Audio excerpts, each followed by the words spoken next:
Assalamualaikum warahmatullahi wabarakatuh. Saya Anggreni Syafitri, NIM 19040303. Di sini, saya akan menjelaskan mengenai konsep dan proses manajemen. Apa sih manajemen? Kata manajemen berasal dari bahasa Inggris yaitu manage, atau dalam bahasa Indonesia bisa diartikan yaitu mengendalikan atau mengelola. Definisi manajemen adalah suatu seni mengarahkan orang lain untuk mencapai tujuan utama dalam suatu organisasi melalui proses perencanaan atau planning, pengorganisasian atau organizing, dan mengelola atau controlling sumber daya manusia dengan cara efektif dan efisien. Di sini saya akan menjelaskan 4 subbab dari judul konsep dan proses manajemen. Yang pertama, fungsi dan proses manajemen. Yang kedua, proses manajemen. Yang ketiga, peran manajer. Yang keempat, keterampilan manajemen. Yang pertama, saya akan menjelaskan mengenai fungsi dan proses manajemen. Sebenarnya, belum ada kesepakatan resmi tentang fungsi manajemen. Setiap ahli memiliki pendapatnya masing-masing. Salah satunya adalah J.R. Cherry yang menyatakan bahwa manajemen memiliki 4 fungsi, yaitu 1. Planning atau perencanaan, 2. Organizing atau pengorganisasian, 3. Actuating atau penggerakan atau pengarahan, 4. Controlling atau pengawasan atau pengendalian. Keempat fungsi ini biasanya disingkat POAC, dan keempatnya berlangsung secara bertahap membentuk proses manajemen. Yang kedua, proses manajemen. Proses manajemen berkaitan dengan fungsi dasar manajemen. Masing-masing seperti pada gambar 1, perencanaan dan pengambilan keputusan, pengorganisasian, kepemimpinan, dan pengendalian.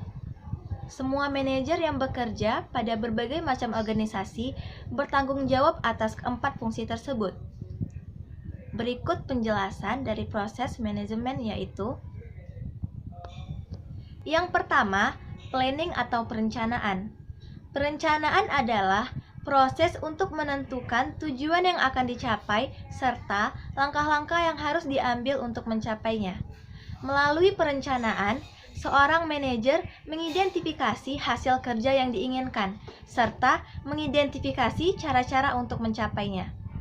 Kemudian dari tujuan tersebut, maka orang-orang di dalamnya harus membuat strategi dalam mencapai tujuan tersebut dan dapat mengembangkan suatu rencana aktivitas, suatu kerja organisasi. Perencanaan dalam manajemen sangat penting karena inilah awalan dalam melakukan sesuatu. Dalam merencanakan, ada tindakan yang mesti dilakukan, menetapkan seperti apa tujuan dan target yang dicapai, merumuskan taktik dan strategi agar tujuan dan target dapat tercapai, menetapkan sumber daya atau peralatan apa yang diperlukan, dan menentukan indikator atau standar keberhasilan dalam mencapai tujuan dan target. Yang kedua ada organizing atau pengorganisasian. Pengorganisasian adalah proses pemberian tugas, pengalokasian sumber daya, serta pengaturan kegiatan secara terkoordinir kepada setiap individu dan kelompok untuk menerapkan rencana. Dengan pengorganisasian, manajer mewujudkan rencana menjadi tindakan nyata melalui penentuan tugas, penunjukan personel, dan melengkapi mereka dengan teknologi dan sumber daya yang lain. 3. Actuating atau pengarahan atau kepemimpinan. Kepemimpinan adalah proses untuk menumbuhkan semangat pada karyawan supaya bekerja giat serta membimbing mereka melaksanakan rencana dalam mencapai tujuan. Dalam kepemimpinan, manajer menciptakan komitmen, mendorong usaha-usaha yang mendukung tercapainya tujuan serta mempengaruhi para karyawan supaya melakukan yang terbaik untuk kepentingan organisasi.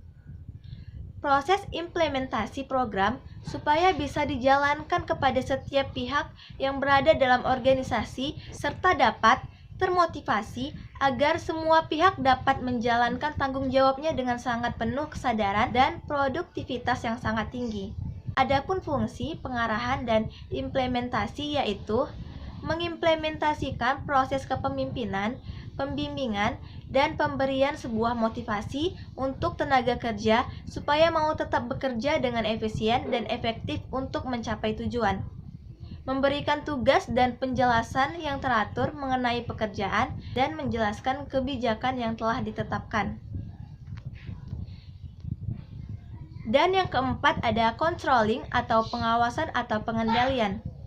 Pengendalian adalah proses pengukuran kinerja, membandingkan antara hasil sesungguhnya dengan rencana serta mengambil tindakan pembetulan yang diperlukan.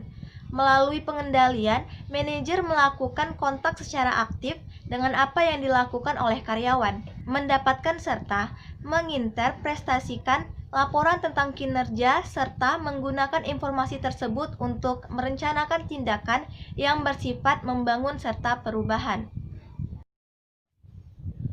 Yang ketiga, peran manajer. Manajer adalah seorang yang pengalaman, pengetahuan, dan keterampilannya diakui oleh organisasi untuk memimpin, mengatur, mengelola, mengendalikan, dan mengembangkan kegiatan organisasi dalam rangka mencapai tujuan. Henry Misbach mengatakan bahwa tugas manajer sehari-hari mencakup beberapa peran yang harus dilakukan dengan baik. Berikut menunjukkan 10 peran manajer yang dikelompokkan menjadi 3 kategori. Dapat dilihat pada gambar. Yang pertama, peran interpersonal atau interpersonal roles. Seorang manajer menyangkut informasi dengan pihak dalam maupun luar organisasional. Yang kedua, peran informasional atau informational rules, melibatkan pemberian, penerimaan, dan penganalisisan informasi. Yang ketiga, peran pengambilan keputusan atau decisional rules, menyangkut pemanfaatan informasi untuk membuat keputusan dalam memecahkan permasalahan atau melihat kesempatan yang ada.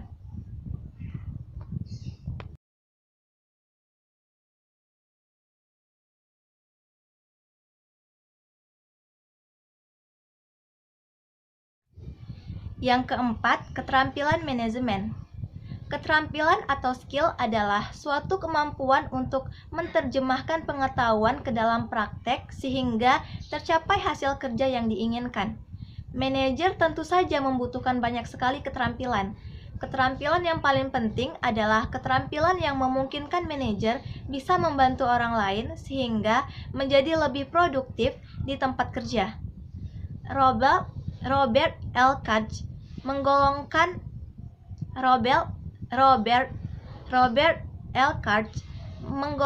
keterampilan dasar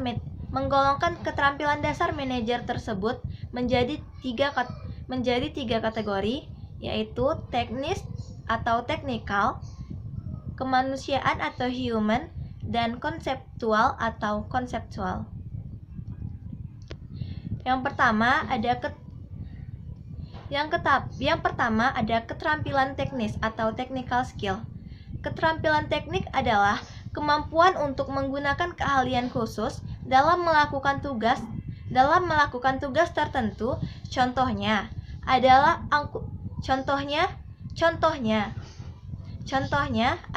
akuntan, insinyur, peneliti pasar, ahli komputer, dan lain-lain. Pada awalnya, keterampilan semacam itu umumnya diperoleh melalui pendidikan formal dan kemudian dikembangkan lebih lanjut melalui pelatihan dan pengalaman kerja. Keterampilan teknis merupakan keterampilan yang penting bagi manajemen pada tingkat yang lebih rendah. Yang kedua, keterampilan kemanusiaan atau human skill. Kemampuan kemanusiaan adalah kemampuan. Yang kedua, keterampilan kemanusiaan atau human skill. Kemampuan kemanusiaan adalah kemampuan untuk bekerja sama dengan orang lain, Keterampilan tersebut muncul dalam bentuk rasa percaya, antusias, keterlibatan secara tulus dalam hubungan interpersonal, dalam hubungan interpersonal. Seorang manajer dengan human skill yang baik akan mempunyai tingkat kewaspadaan diri yang tinggi serta kemampuan untuk dapat memahami perasaan orang lain. Mengingat dalam kerja manajerial, sifat hubungan antar manusia sangat dominan. Maka keterampilan ini sangat penting bagi manajer. Keterampilan tersebut sama pentingnya bagi semua manajer di berbagai tingkatan.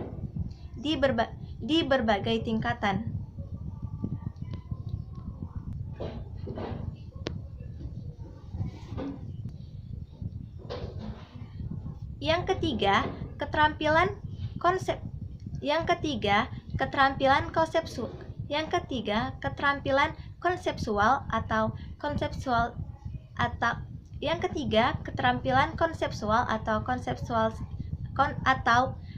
konseptual skill. Keterampilan konseptual adalah kemampuan untuk berpikir secara analitis. Yang ketiga, keterampilan konseptual atau conceptual skill.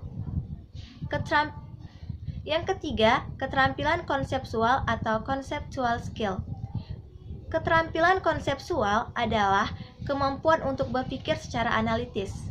Semua manajer harus mempunyai kemampuan untuk melihat suatu situasi secara luas, serta mampu memecahkan permasalahan yang akan memberikan manfaat bagi mereka yang perlu diperhatikan.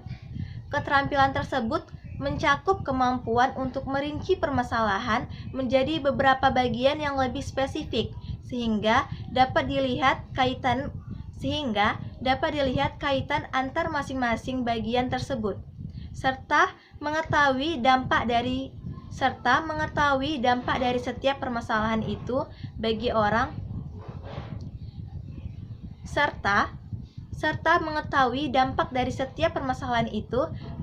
lain. Semakin tinggi tingkatan tanggung jawab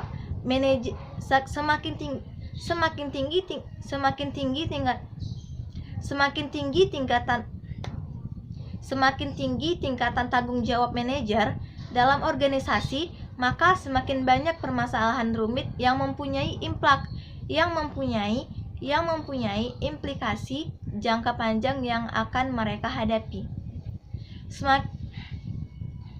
Semakin tinggi tingkatan tanggung jawab manajer dalam organisasi, maka semakin banyak permasalahan rumit yang mempunyai implikasi jangka panjang yang akan mereka hadapi.